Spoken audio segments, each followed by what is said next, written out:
Marko Papic, macro and geopolitical expert at BCA Research, who joins us this morning. Marko, great to have you on the show, and thank you so much for speaking with us here on the India Market Open. Just first, your point of view on how crucial the jobs data is from a US market and global market perspective that we will see in a few hours from now. Well, I think you put it great. I mean, a very strong jobs report is not necessarily a good thing. For the same reasons that you articulated earlier, which is that it would take out potentially even the one last cut that we have priced currently in the market.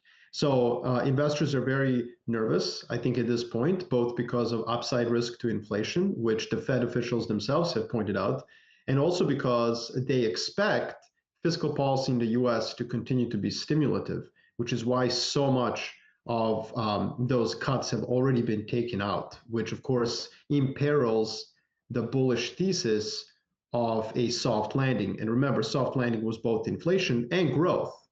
Softer growth means more supportive Fed, means lower borrowing rates, which allows the cycle to be extended through leverage.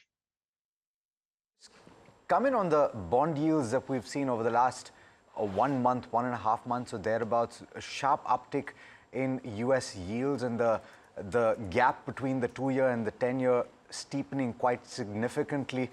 The impact that has had on global risk assets is already visible. Overnight, though, in that truncated session, you saw a bit of a softening. Is that a sign that things might just ease a little bit on that front? I think you nailed it as well. I mean, this is the big one, right? So the yields are going higher, and I think that's the biggest risk. Note that I said earlier that most investors expect more profligate US fiscal policy. They expect President Trump to act on his promises to expand the budget deficit and to cut taxes. I don't. I think that the rise in US yields is going to act as a governor, like a governor on a car engine, preventing President Trump from actually enacting that fiscal policy. I think it is a huge risk. It's a risk to the equity market in the US. It's a risk to Indian markets. It's a risk to really global markets in general. So the rise in the US 10-year is the most important macro factors going on right now. And I think eventually it's going to force President Trump to temper his expectations and his promises, which means that ultimately the growth contribution of fiscal policy in the US is really coming to an end. This sort of 5-year gravy train, if you will, of constant support from government spending is going to end in 2025. And I don't think anybody really realizes that it is. And so that will probably create an opportunity to go short dollar at some point in 2025, not just now, but at some point when it becomes clear that officials, the policymakers in the US just can't keep, spending money at this rate. Marko, it's interesting you talk about the dollar because we're at over 109 already on the dollar index. And what is the range that you anticipate, at least at the start of 2025? It's interesting from our perspective as well, because every day here in India, we're hitting a low on the rupee. Well, it's not just India. I speak to investors around the world, and it's really a universal sentiment that the dollar is extremely expensive. I mean, any one of your viewers who has had to go on a holiday or the US or for business certainly can feel that pinch, and vice versa. When I travel abroad, everything seems very cheap. That's unnatural, and it's unlikely to persist. But we have to be very careful.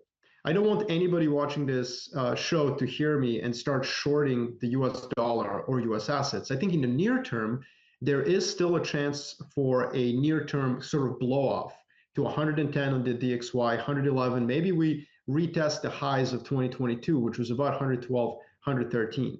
However, again, I think that this is the last, hurrah for the dollar, and it's based on this combination of factors. Expectation that President Trump will get all of his policies through on the fiscal side, which I don't think will happen due to the pressure of the bond market.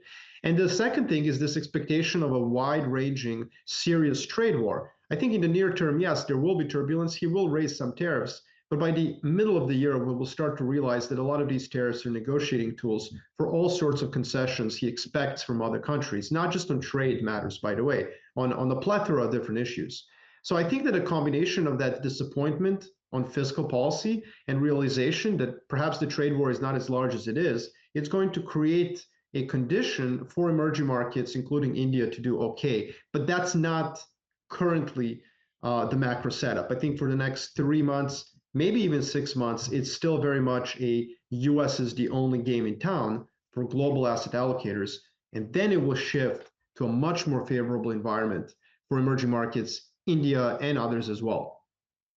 Marko, very, very important comment. Next 3 to 6 months, US is the game in town, and then maybe other emerging markets. In that pecking order, how are you looking at India specifically?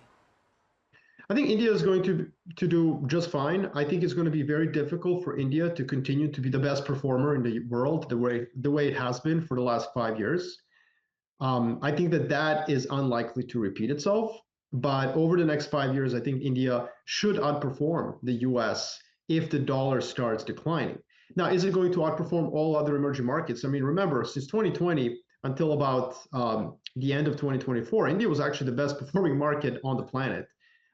So can that continue for another 5 years? Probably not. But I think that Indian investors are going to find a lot of opportunities in Indian markets going forward. I would say that if Indian investors are, and many of those watching this show right now, are probably as overweight US assets as they've ever been in their life, to the extent that they can be, I do think that it's probably a good time over the next 3 months to start diversifying that pool of your global asset allocation into other markets, including Europe, which has been very much beleaguered, including potentially China as well. Those are the two markets that are very cheap relative to India and the United States. Thank you so much, Marko. And I think some very, very clear points there from Marko Papic. Number one being that the stellar performance that India has had in the last 5 years is not something